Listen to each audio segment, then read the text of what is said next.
I was going to ask you. So where did you record the new album? So it was recorded here in Manchester at a studio called Pinhole Sound, Okay. which is in Ancoats, and Right. it's there's a band called the Travelling Band, who are a Mancunian band, and they set it up. Right. Okay. And so Adam Gorman from the Travelling Band is the engineer there, and it's a really lovely little space. It's kind of in the warehouse situation, but you go Right. through the door and it's this really cozy space. Okay. That you don't see the light of day for a while. Yeah. But yeah, it's like something for them. It's something that's grown over the last few years from just starting up to being now like fully booked all the time. Right. And they've got all the gear that you could want, and that they as a band come from like an Americana kind of background, and they've got lots of like vintage bits and bobs in there. So yeah, I felt very nurtured in there. Adam's like a very nice person to be around. He doesn't like take up loads of space. He just kind of lets you do it and facilitates that. And so I think prior to that, I'd found recording experiences quite uncomfortable. Right. Okay. And that recording the album was the first time when I didn't feel like that. Do you think that had an effect on the music and that how it came out in the end? Probably. Yeah. Yeah, much less stifled than it had been in the past.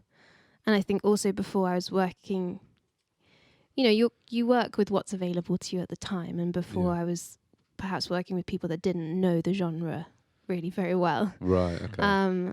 Who, in fact, were more used to producing like R&B and hip hop. Right. So I would never get the sound that I perhaps wanted, but was because I think I was too young and inexperienced to articulate exactly what difference I wanted to make in order to get there. Yeah. Whereas with Adam, there was already a head start on that because he was coming from a place where he got the music that I was making. Plus, I mean, we didn't have a producer as such, but I co-produced it with Harry and Harry Felsing Smith, who kind of gets my reference points. Yeah. I mean, I still struggle with doing vocals in a studio, and I think the thing I would take on next time would be to potentially just do them at home. Get a good mic and do them at home, or even just see if I can track whilst playing guitar instead of doing guitar and then singing, because I sing most naturally when I'm playing as well, like when you're doing it live. Yeah. And when do you normally just sit in a booth, really hear yourself, or stand in a booth and I get red light fever, definitely. Yeah. That's fair, yeah. Red light fever is a really weird thing as well, because I think more musicians suffer with that than not, don't they? For sure. Especially, I'd say like probably even the start of the song, like if it's like a really bare song at the first kind of few notes, is like, okay, and then hopefully like you kind of get into the flow and then you switch off from it. But yeah, I don't. Why do you think that is? I don't know, man. There's been so many times when I've been like recording with a band and we'll like be sound checking and be like, "This is gonna be fucking awesome. This song sounds great right now." Boop, and then it just like falls apart. You're like, oh. I think sometimes you need like an engineer to like lie to you. Do you know what I mean? And just be like, "Oh, we're just gonna do a sound check run, just blast the song," and then just get them to capture that, because like often like the first 2 takes or whatever are just, that's where it's at. Do you know what I mean? Yeah. When you're not thinking about it. Yeah.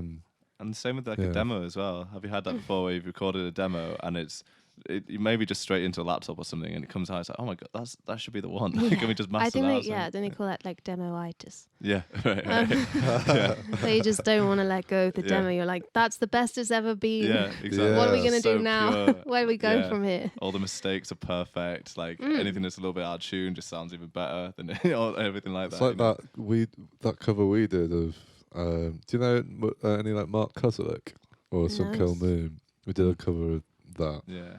And you recorded some like crap guitar part that was like not in time or anything, but it sounded glorious. So I like record the vocals of it. Right, we'll redo the guitar on that, and it just wasn't right, was it? Just it was clean and lame.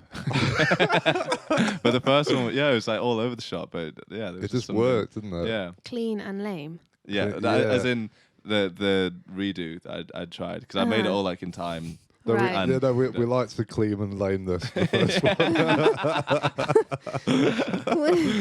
No, the first one was just like loose and all over the shop, wasn't it? But in a good way. In Yeah. like really, again, like with all the pulp left in, just kind of. Yeah, there is something. I in like there. that Character with to all it. the pulp left in. Yeah, Yeah. it's a Tom Waits quote. Oh right, yeah. You said that Earlier, you said that. yeah. I think it just describes it perfectly. Just, Mhm. I love, I'm a sucker for that. Just like Yeah. hearing the squeaky chairs and all the, just the wrongness in Yeah. the On the recording. upright piano when you get all the All the like, pedal notes, pedal sounds. And, yeah. It's beautiful, man. Thank you for listening. Be sure to subscribe to the podcast to catch up on new episodes every week. Also, check us out on our Facebook and Instagram at RecRooms, where you can find out about our other exciting music series. We also have this and all our other episodes of the podcast up on our RecRooms YouTube channel for your viewing pleasure. See you next time.